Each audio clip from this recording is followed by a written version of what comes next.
Hi, Stefano Molea, San Diego criminal defense lawyer and partner at the law office of David P. Shapiro, where we help good people regain control of their future when charged with a crime. What is a prolonged detention by police? So we know that the police need reasonable suspicion to temporarily detain somebody. Sometimes this is known as a Terry stop.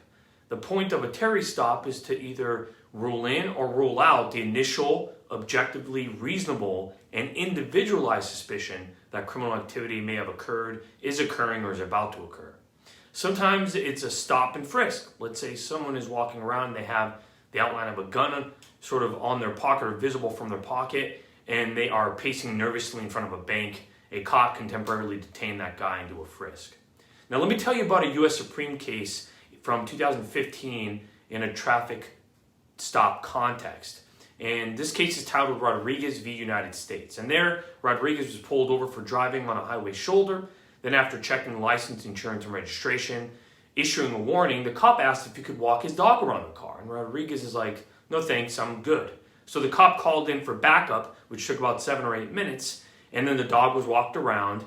It had an alert. They searched the car and drugs were discovered and seized. And Rodriguez was obviously charged. And so here's what the U.S. Supreme Court held.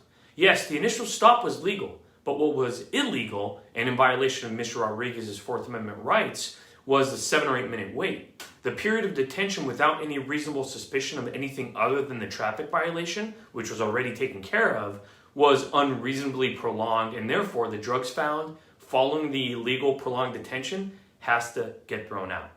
Now let's say that during the stop for the traffic violation, the cop would have smelled an odor or have seen something in the car in plain view. Well, then there would have been reasonable suspicion to detain beyond the initial reason for the stop, which was driving on the shoulder.